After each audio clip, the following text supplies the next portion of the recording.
कल भारतीय संविधान का गला घोटने का दुस्साहस इंडी अलायंस ने जम्मू कश्मीर में किया। जम्मू कश्मीर के वो दृश्य जिसमें भारत के संविधान की धज्जियां उड़ाते हुए आदिवासी अधिकारों, दलितों के अधिकारों और महिलाओं के अधिकारों का हनन करने का दुस्साहस कांग्रेस लेड इंडी अलायंस ने जो किया, एक जागृत भारत उस दुस्साहस को बर्दाश्त नहीं करेगा। जिस रेजोल्यूशन को इंडी अलायंस ने कल पारित किया, उसके अंतर्गत वो जम्मू कश्मीर में भारत के संविधान के खिलाफ एक नई जंग लड़ते हुए दिखाई देते हैं। आज मैं इंडी अलायंस के नेताओं से पूछना चाहती हूं कि भारत की पार्लियामेंट और सुप्रीम कोर्ट का जो निर्णय सबको मान्य है, उस निर्णय का अपमान, उस निर्णय की अवहेलना करने का अधिकार कांग्रेस को, एनसी को देश में किसने दिया? आज मैं कांग्रेस, एनसी और इंडी अलायंस के सभी नेताओं से पूछना चाहती हूं, धारा 370 हटने के बाद जम्मू कश्मीर में आदिवासी समाज को जो अधिकार मिले, क्या कांग्रेस और इंडी अलायंस आदिवासी समाज के उन अधिकारों के खिलाफ खड़े रहेंगे? जम्मू कश्मीर में धारा 370 हटने के बाद दलित समाज, पिछड़े समाज को जो अधिकार भारत के संविधान के माध्यम से भारत की संसद ने सुपुर्द किए, क्या कांग्रेस नेत इंडी अलायंस उनके खिलाफ खड़े रहेंगे? कल का रेजोल्यूशन कांग्रेस और इंडी अलायंस के नेताओं का टैक्टिकल समर्थन दिखाता है उग्रवाद और आतंकवाद के समर्थन में। यह भारत में हर नागरिक को ज्ञात वायलेंस रिसीव कि धारा 370 हटने के बाद नागरिकों की मृत्यु में 80% की गिरावट हुई।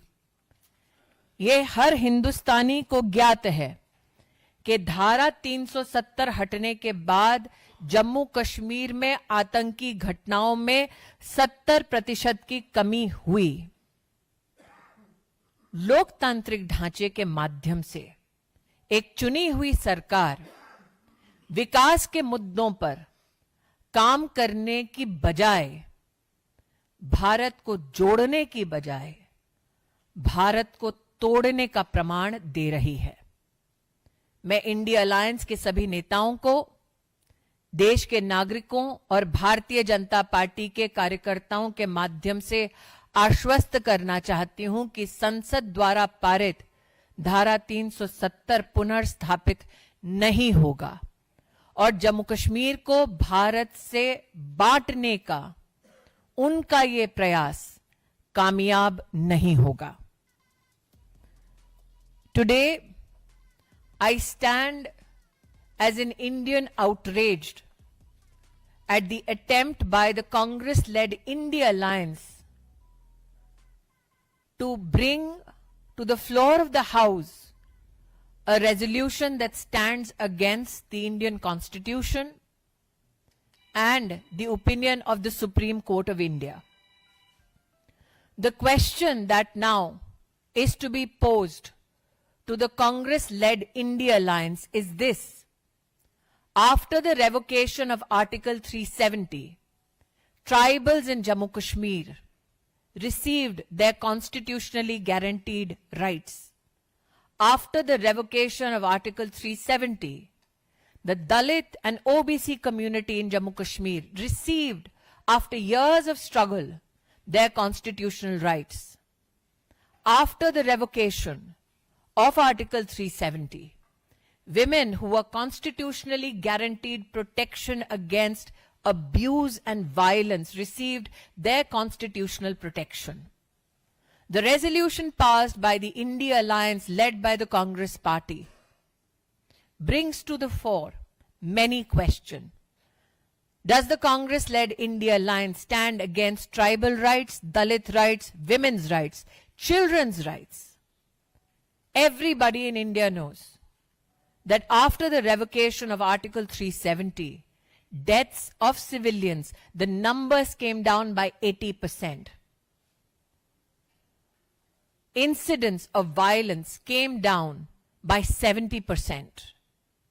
Tourism in Jammu Kashmir especially went up to a staggering figure of over 2 crore 11 lakh tourists, especially in the Kashmir Valley. Does the Congress-led India Alliance, my apologies, today stand against the economic and constitutional interests of Jammu Kashmir? Does the Congress-led India Alliance today stand against the very premise that when Prime Minister Modi offered a package of 80,000 crore rupees to the citizens of Jammu Kashmir, do they stand against the development work of the government of India for the people of Jammu Kashmir? I am today joined in my outrage by the people of India and the Karyakartas of the Bharatiya Janata Party. The Congress leadership, particularly the Gandhi family, needs to answer. Do they stand for terrorism and stand against development of Jammu and Kashmir? Do they stand for breaking of India rather than stand and abide by the Constitution of India? The question that the Congress-led leadership has to answer, particularly in the states of Jharkhand and Maharashtra, do they stand against the valor of citizens who donned uniforms of the Indian Armed Forces to protect us better? Do they stand against tribal rights, rights of Dalits, OBCs, women and children? What they seek is a special status for themselves and not the people of Jammu Kashmir. Devendra Parashar. पिछले 5 सालों में 2017 हटने के बाद इस तरह से लगातार डेवलपमेंट को लेकर ही जम्मू चर्चा होती रही थी और वही नैरेटिव था। इस प्रकार की अलगाववादी चीजें जो होनी शुरू हुई है, क्या ये अफेक्ट आप लोग को करता है कि आगे और किस तरह? मुझे ऐसा लगता है कि इंडिया अलायंस ने जो बिगुल छेड़ा है जम्मू कश्मीर में, वो अगर विकास के संदर्भ में होता तो जम्मू कश्मीर के आवाम को उससे ज्यादा फायदा होता। मुझे लगता है कि आंतरिक सुरक्षा के विषयों पर अगर भारत की सरकार के साथ मिलकर राष्ट्रीय सुरक्षा और नागरिक सुरक्षा पर वो बल देते तो वो एक सकारात्मक राजनीति का प्रमाण होता। इस प्रकार के रेजोल्यूशन को पारित कर वो भारत के संविधान, भारत की संसद, भारत की सुप्रीम कोर्ट के खिलाफ एक अपना स्टैंड लेकर जम्मू कश्मीर के आवाम को, जो शांति प्रिय है, जो विकास पसंद है, उनको क्या संदेश देना चाहती है? मैं पुनः कहती हूं कि इंडिया अलायंस के नेता आवाम के लिए नहीं, अपने स्वार्थ के लिए, अपने लिए स्पेशल स्टेटस चाहते हैं ताकि पुनः जम्मू कश्मीर की तिजोरी को वो लूट सके।